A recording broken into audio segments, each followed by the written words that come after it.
Hello and welcome to Pandora FMS. This video is a continuation of the video on how to use IPAM. This time we will learn how to use IPAM to manage VLANs and supernets. To begin with, we will go to the Administrative Tools IPAM section. Once here, choose the VLAN Settings tab in the menu.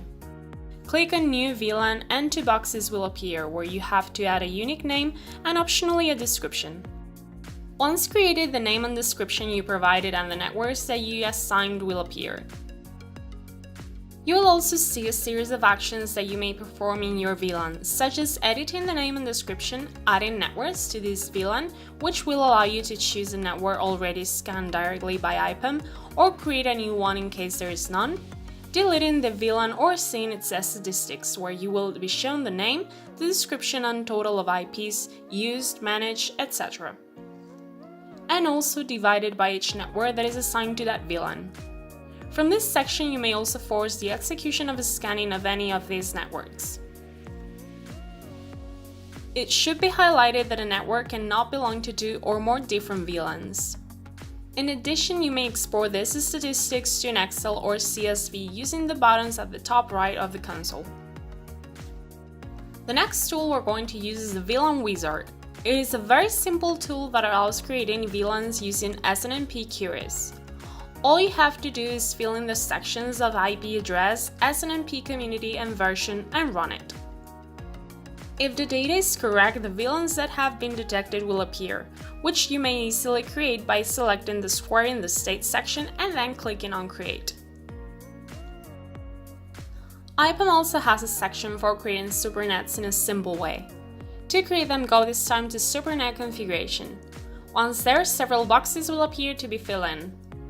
The name that the supernet will have, a site that you have to previously define in the IPAM Sites tab itself, its initial IP address, the supernet mask, the subnet mask, and a brief description, although these last two fields are optional.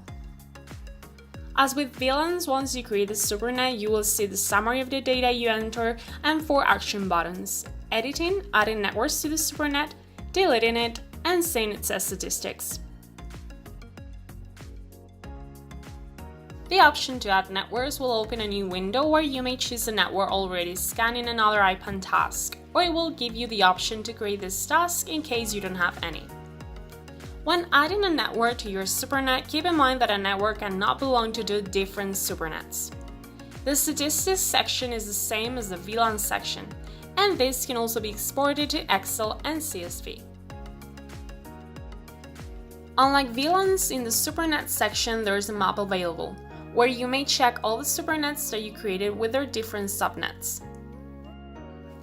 They will be represented as nodes, and depending on the thickness, it will indicate whether it is a supernet or a standard network. In each of the nodes, the name, percentage of occupation, and number of available IPs will appear, and if you click on any of them, it will show its statistics. The node color will indicate the number of available IPs that remain in that supernet or network, a parameter that you may modify in the Enterprise section. Finally, there's also Tree View, which works the same way as the Agent or Module Tree View of Pandora FMS monitoring section, where you may see and break down each supernet. And that was it for today's video. Don't forget it, if you liked the video, smile, give it a thumbs up and subscribe. Any suggestions, questions or ideas, please leave them in the comments below. Remember that if you're interested in trying Pandora FMS Enterprise, you may contact us to get a free 30-day trial. Thank you very much for your time, and we hope to see you on social media and in future learning videos.